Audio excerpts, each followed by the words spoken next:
Hello again and welcome to brand new content about TISAX. I hope you will enjoy the video, leave a comment, and subscribe to the channel.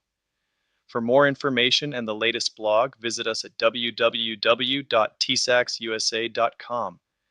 Like always, we will jump right in, so let's get started. Before any TISAX audit happens, there is one step every company must go through, the self-assessment. And this is not just a formality.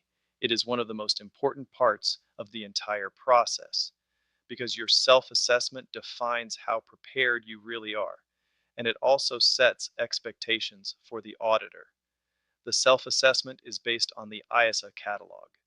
This is the framework that contains all TISAX requirements structured into controls across areas like information security, prototype protection, data protection.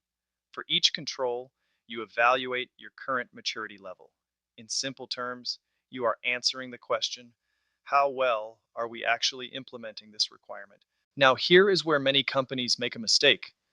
They treat the self-assessment like a checklist, something to quickly fill out and move on. That approach usually backfires because the auditor will review your self-assessment before the audit even starts. And if your ratings do not match reality, it creates problems immediately. Either you will face more detailed scrutiny or your maturity levels will be downgraded during the assessment. So how should you approach it? First, be realistic, not optimistic, not defensive. Realistic. If something is partially implemented, reflect that. Overrating your maturity does not help you. It only makes the gap more visible later. Second, base your answers on evidence. Do not rely on assumptions.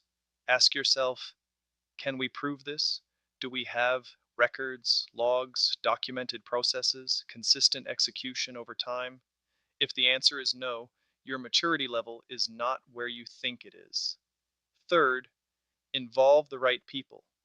TISAX is not an IT-only exercise. Yes, you heard right. You need input from engineering, operations, HR, and management because many controls are tied to real business processes, not just technical systems. Another important point. Your self-assessment is not just for the auditor. It is a tool for you. It helps you identify gaps early, prioritize what needs to be fixed, and avoid surprises during the audit.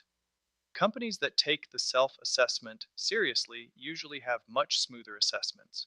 Companies that rush through it often struggle. And here is the bottom line. The auditor will test what you claim. So if your self-assessment says you are mature in a certain area, you need to be ready to prove it. The key takeaway is this.